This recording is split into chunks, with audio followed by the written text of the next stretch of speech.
Kalau kamu pilih sunscreen yang nggak sesuai dengan kulit wajah kamu, maka nanti malah ada reaksi negatif nih, kayak misalnya komedo, jerawat, atau bahkan milia untuk orang-orang yang punya bakat milia kayak aku. Nah, maka dari itu, yuk kita cari tahu sunscreen mana nih yang cocok buat kamu.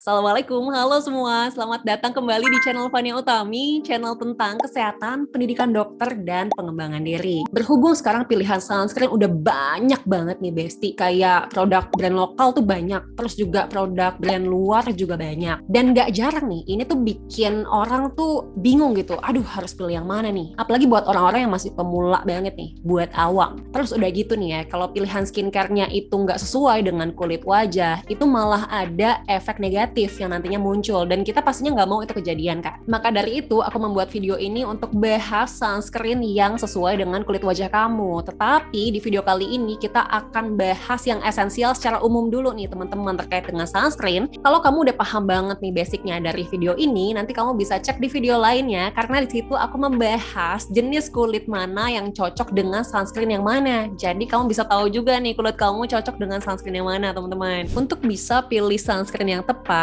step pertama banget nih kita harus tahu tentang sinar UV. Waduh, apa hubungannya nih, ngapain sih tahu tentang sinar UV buat sunscreen? Nah, ini penting banget karena sebenarnya tujuan kita untuk pakai sunscreen itu apa sih? Karena untuk melindungi kulit kita dari radiasi sinar UV kan, yang tentunya punya dampak negatif nih ke kulit kita. Bukan cuma mencegah penuaan dini, tapi juga mencegah terjadinya kanker kulit. Jadi penting nih untuk tahu. Kita bisa lihat di sini sinar UV itu ada 3 guys. Sinar UVA, UVB, dan UVC. Tapi memang yang lebih difokuskan itu adalah UVA dan UVB. Kenapa? Karena sinar UVC itu udah terfilter nih di lapisan ozon, teman-teman. Nah, dari sini radiasi sinar UVB itu adalah yang paling berbahaya untuk kulit kita. Tapi sinar UVB yang sampai ke permukaan bumi itu cuma 5%, teman-teman. Pertanyaannya adalah dampak negatif dari sinar UVB itu sebenarnya apa sih? Jadi dampak negatifnya itu adalah kulit terbakar, terjadi peradangan nanti di kulit, hiperpigmentasi juga iya, atau jadinya kulitnya lebih gelap gitu teman-teman, dan fotokarsinogenesis atau berpotensi menyebabkan kanker, dan kita nggak mau itu terjadi. Sedangkan sinar UVA yang sampai ke permukaan bumi itu sekitar 95%, jauh lebih banyak teman-teman daripada sinar UVB, di mana 25%-nya itu adalah sinar UVA 2. Jadi sinar UVA itu ada yang 1 dan ada yang 2. Untuk sinar UVA itu punya efek mirip kayak sinar UVB. Sedangkan untuk sisanya sinar UVA1 nggak sekuat itu efek negatifnya ke kulit kita. Makanya penting banget untuk pilih sunscreen yang broad spectrum atau spektrum luas, yang bisa melindungi kulit kita dari sinar UVB dan juga sinar UVA. Berikutnya yang kedua, kita harus kenal nih jenis sunscreen. Jadi jenis sunscreen berdasarkan ingredients-nya itu terbagi menjadi 2. Ada yang organik atau dikenal juga dengan istilah chemical sunscreen,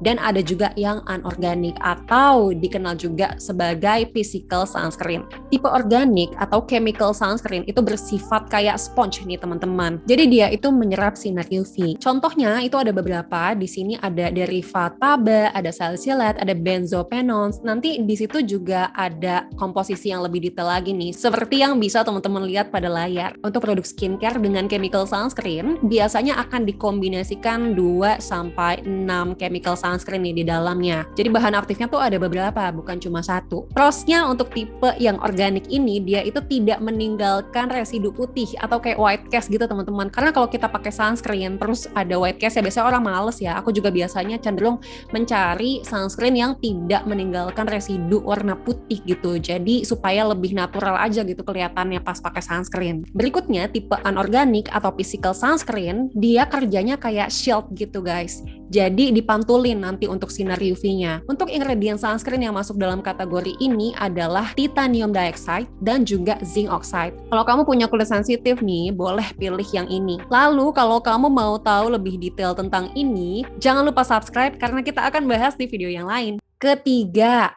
Penting untuk paham tentang SPF. SPF adalah singkatan dari Sun Protection Factor. Ini adalah kemampuan sunscreen untuk melindungi kulit kita dari reaksi terbakar, terutama yang terjadi karena paparan radiasi sinar UVB. Nah, kita pasti sering lihat dong di e-commerce atau di tempat lainnya, kalau sunscreen itu biasanya SPF-nya macam-macam. Ada yang 15, ada yang 30, ada yang 50 gitu ya. Nah, perbedaannya itu kamu bisa lihat di sini nih teman-teman, perbedaan kemampuan dia untuk menangkal atau melindungi kulit kita dari paparan radiasi sinar UV. Dan kamu boleh screenshot juga supaya tetap ingat. Jadi emang beda nih teman-teman, tapi memang perbedaannya nggak begitu signifikan. Pertanyaannya, terus mana dong nih yang cocok buat kamu? Jadi kamu perlu untuk cari tahu dulu jenis kulit kamu berdasarkan klasifikasi Fitzpatrick. Ini dia klasifikasi Fitzpatrick. Kalau kamu mau tahu lebih detail lagi, aku pernah bahas di video lainnya, bisa cek nih di card yang ada di atas atau di description box. Nah, biasanya orang Indonesia tipe kulitnya itu adalah Fitzpatrick 4-6, teman-teman. Jadi sebetulnya dengan SPF 15 pun itu udah cukup. Kalau mau SPF 30 itu boleh juga, kalau mau SPF 50 itu boleh juga, nggak apa-apa. Tetapi perlu diingat, makin tinggi SPF-nya, maka dia cenderung semakin padat nih teman-teman, dan cenderung sedikit lebih lengket. Jadi sesuaikan dengan preferensi kamu. Yang penting tetap dipakai dan tiap 2 jam reapplied atau dipakai ulang nih sunscreen-nya. Yang keempat, yang kita suka lihat juga di kemasan sunscreen itu adalah PA atau Protection Guide of UVA. Nah, dari namanya udah kelihatan kan kalau dia ini spesifik banget nih teman-teman, perlindungannya itu untuk sinar UVA. PA ini penting karena aku yakin kamu udah tahu dong kalau penting banget untuk melindungi kulit kita bukan cuma dari paparan radiasi sinar UVB, tapi juga paparan radiasi sinar UVA. Apalagi dominannya itu yang sampai ke permukaan bumi itu adalah sinar UVA, teman-teman. Nah, PA ini digunakan utamanya di Jepang. Jadi mereka itu punya sistem sendiri, protokol khusus yang memperlihatkan secara spesifik kemampuan perlindungan dari sinar UVA. Kenapa? Karena kalau cuma lihat produk skincare dengan tulisan broad spectrum atau spektrum luas, ya betul sih, kita juga tahu kalau dia itu melindungi kulit kita dari sinar UVA, tetapi kita tidak tahu seberapa besar sih tingkat perlindungannya terhadap kulit kita terhadap radiasi sinar UVA. Maka dari itu dibuatlah sistem PA ini, teman-teman. Tingkatan PA sendiri itu awalnya hanya ada 3 level, tapi sekitar awal tahun 2013 itu akhirnya di-update jadi 4 level nih teman-teman, yaitu dari PA plus sampai PA plus. Di mana plus 1 adalah yang paling rendah dan plus 4 adalah yang punya tingkat perlindungan paling tinggi. Last but not least, yang kelima adalah terkait dengan bentuk sediaan sunscreen. Karena sekarang itu kan udah banyak banget nih sediaannya. Ada macem-macem banget. Ada yang krim, ada yang gel, ada yang stick, ada yang spray, ada juga bahkan yang di dalam cushion dan lain-lain. Ada banyak banget. Yang cocok buat kamu yang mana? Yang paling penting itu adalah untuk kamu yang acne prone skin atau yang berminyak, itu sebaiknya dihindari yang konsistensinya terlalu padat nih teman-teman. Itu dia 5 tips umum buat kamu yang pemula untuk pilih sunscreen. Nah, kalau kamu udah paham nih basicnya dan kamu pengen tahu lebih lanjut nih, kira-kira jenis kulit kamu cocoknya itu dengan sunscreen yang mana sih? Contoh produknya tuh apa sih? Nah, kalau mau tahu, kamu bisa cek di video aku yang lain. Selain itu, kalau kamu mau tahu lebih dalam dan pengen belajar bareng terkait dengan skincare, stay tune teman-teman, karena sebentar lagi aku akan membuka kelas spesifik skincare untuk kita belajar bareng. Sekian video kali ini, jangan lupa mampir ke Instagram aku di @vaniautp untuk lihat tips kulit sehat lainnya. Semoga teman-teman sehat selalu. Terima kasih banyak sudah menonton. Bye!